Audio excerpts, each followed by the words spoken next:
A very good evening to you and welcome. It's Monday, June 30th, 2025. Mental health is real. Seek help. End the stigma. On the news this evening, House of Representatives Committee raised alarm over 24 billion naira CCTV allocation for Rivers State Government House. University Dawn says Wike Fubara reconciliation, not resolution of political crisis. Ahoda East sole administrator returns to public after assault incident.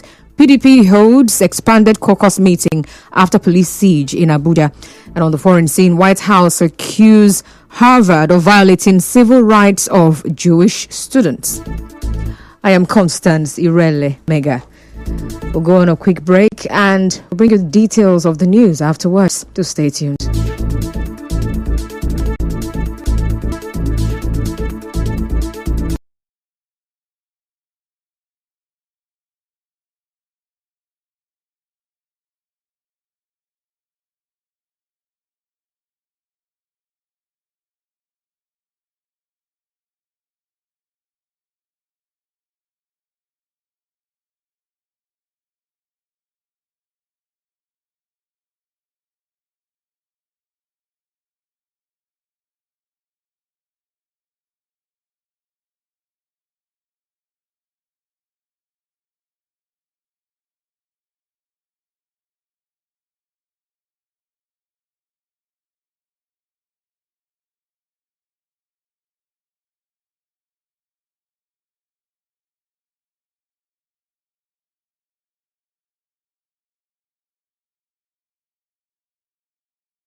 Ad hoc committee on Rivers State has given the state's sole administrator, retired Vice Admiral Ibokete Ibas, a 48-hour ultimatum to submit a detailed breakdown of key allocations in the 2025 budget.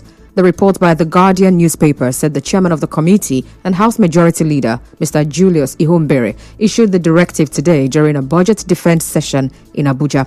Ihombere specifically queried the allocation of 24 billion naira for CCTV cameras to be installed in the state government house. Now, he also queried the allocation of 30 billion naira for the purchase of gunboats and 23 billion naira earmarked for contingency reserves, requesting justification of the sum.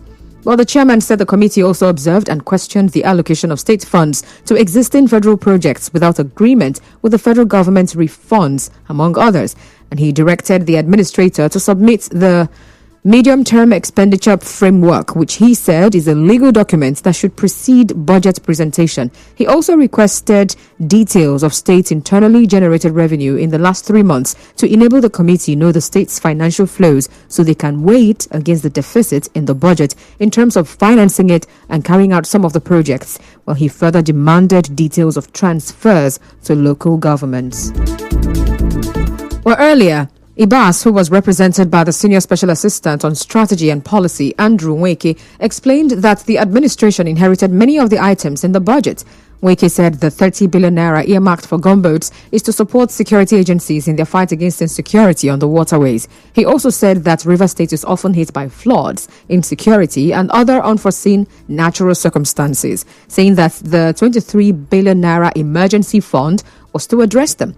Now, on the 24 billion naira earmarked for CCTV in the state government house, Nweke said the office of the governor is that of honor and there is a need to ensure modern technology security surveillance, among others. Well, he said they will make available the additional documents required by the committee for an easy legislative process. Well, recall that on June 19, the sole administrator of Rivers State proposed a fresh upward review of the state's 2025 budget, moving it from 1.48 trillion naira to 1.846 trillion naira. Now, that's an increase of nearly 400 billion naira. But last Wednesday, the Senate passed the 2025 budget of Rivers State, totaling 1.485 trillion naira. Now, this indicates no upward review was reflected in the approved version.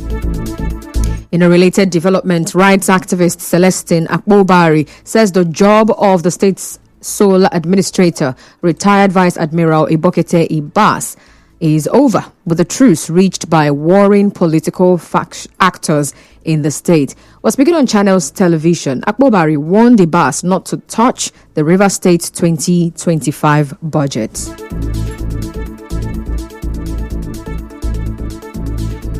Those days, the two of them, these two actors, will never have any appointment on behalf of Rivers people, because they are the two that have led to this, that an outsider is becoming a governor in Rivers State. Who knows how much has been taken away from our state? I mean, it shouldn't be even asking that at the expiration of the tenure of the administration. You should give us account of how much is spent of our money, because I know that you did not invest in any project. You did not carry out any project. And the recent budget that was approved, I will not want to hear that one kobo of that money was spent by the administrator. One kobo of it should not be spent by the administrator. The money belongs to all Rivers people.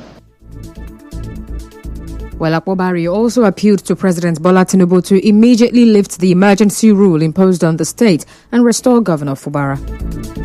Governors should not be weaved around the feelings of two persons. But I'm happy that they have reconciled. And I was expecting Mr. President to call off the state of emergency immediately, that Saturday or yesterday. Because if you were hired to nurse a child and the child is dead, you have to go. Moving on, a professor of political sociology and governance studies, Steve Wardu, says the reconciliation between the FCT minister Nyesom Wike and suspended governor Siminalayi Fubara was merely a reconciliation, not a resolution of the underlying political issues.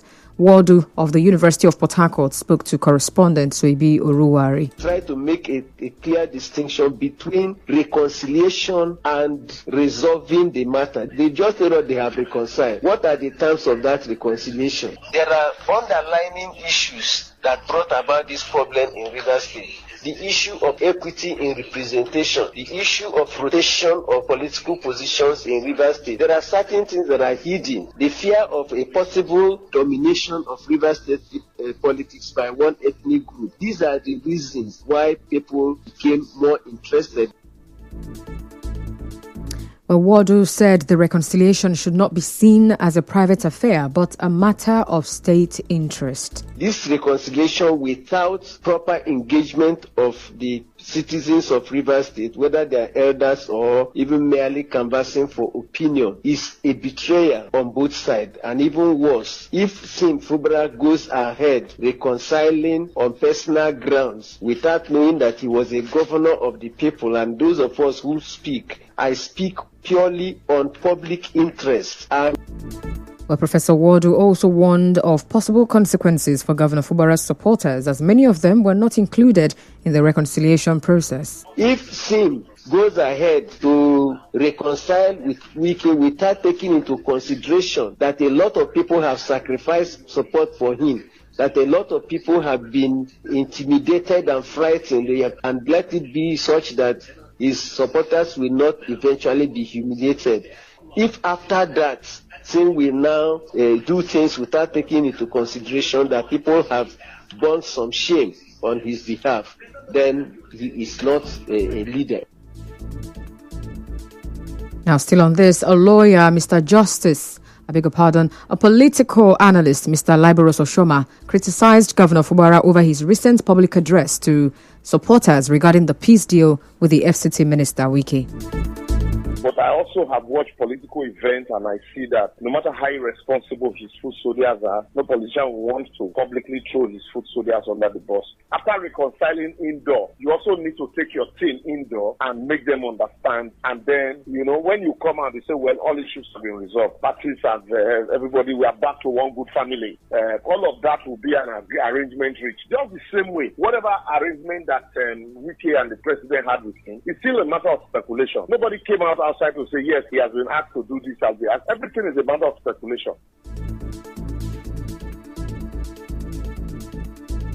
Well, Oshoma said he feels sorry for the governor's supporters and cautioned young politicians to be mindful of how they align themselves during political crisis.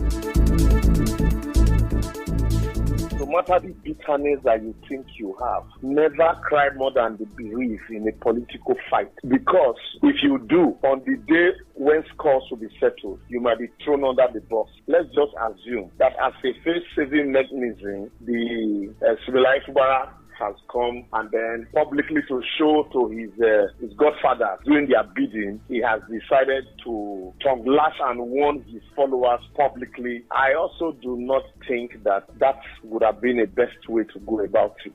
If you have issues tomorrow, nobody would want to stick out their neck for you. Away from that, the sole administrator of Ahoda East local government area, Mr. Goodluck Iheanacho, made his first public appearance today. It comes 10 days after he was assaulted by some youths and aides of the council. Online photos today showed him attending an event in his hometown in Odiemere. He later resumed at the Ahoda East local government council. Recall that the police summoned the Chief Security Officer of Ahoda East, Mr. Hector Ekakita, the Chief of Staff, and others for questioning over the incident. Well, it remains unclear if those invited showed up. We'll go on another break now, but still to come. PDP holds expanded caucus meeting after police siege in Abuja. Stay tuned.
For staying with us, and now to the rest of the news.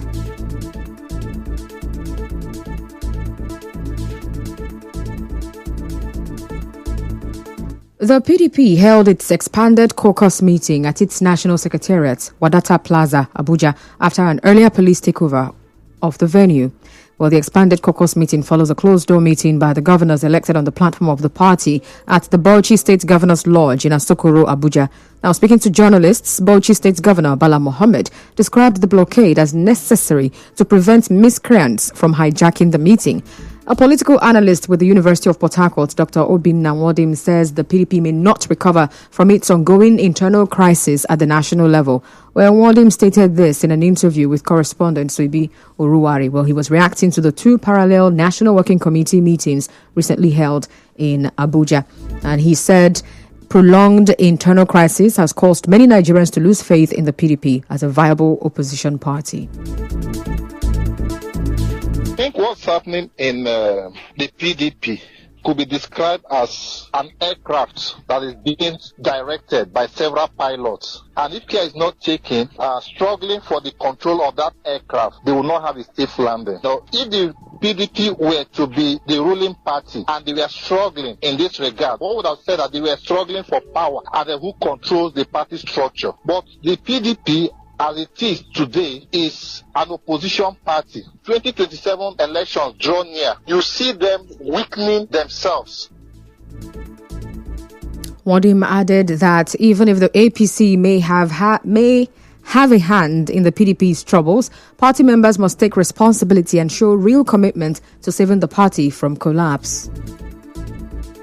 You cannot rule out the fact that the ruling party may also have a hand in it, in the sense that if they have a strong opposition, then it will be difficult for them to, win the 2027 election. But right now, I think that whether the ruling party has a hand in it, those who are in the main opposition party should also be sincere in the ideals of the party. And then the way power was wrestled from them in 2015, they should also work towards taking over power 2027. In another development, the acting APC National Chairman Ali Bukar Dalori today presided over the party's National Working Committee NEC meeting.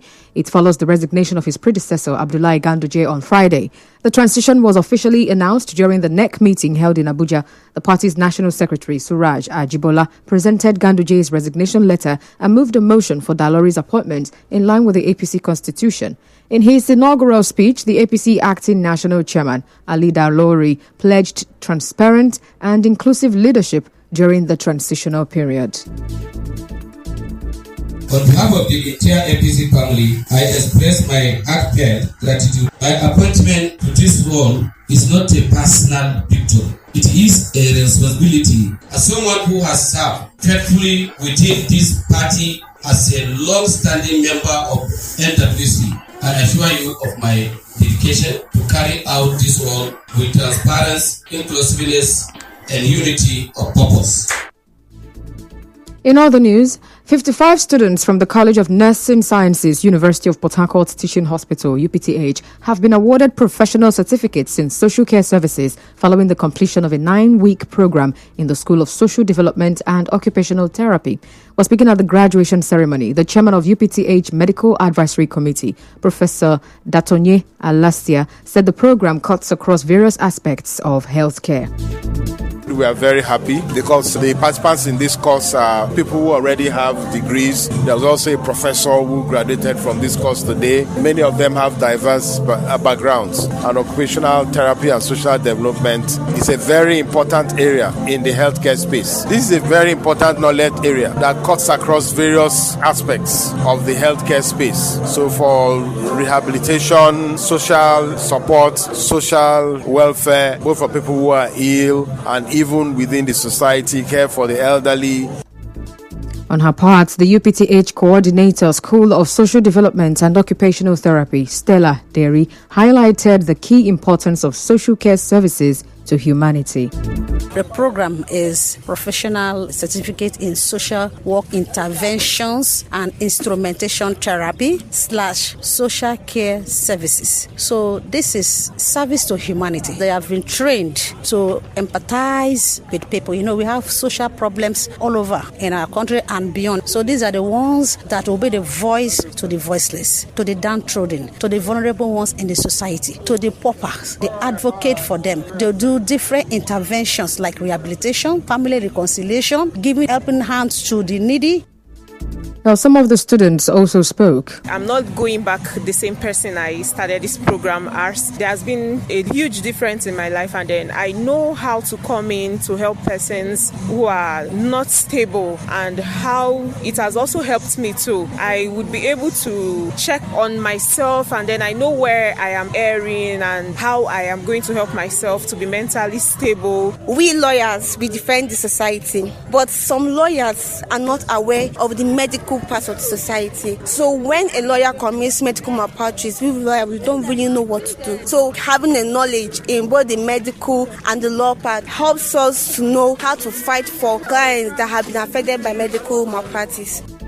Well, the UPTH head, Medical Social Services Department, Wilfred Otiende, and the bursar of the school, Awudumapo Hassan, urged the public to enroll for professional certificates, diplomas and higher national diplomas in the School of Social Development and Occupational Therapy. And now, we'll bring you news from around the world.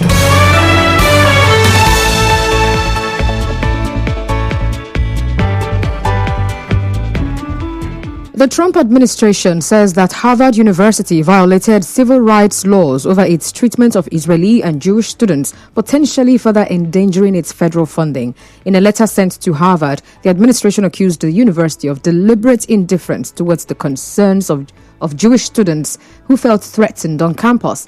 Now, the move is the latest in a series of legal and financial battles between Harvard and the White House, the stakes of which have dramatically escalated over the last few months.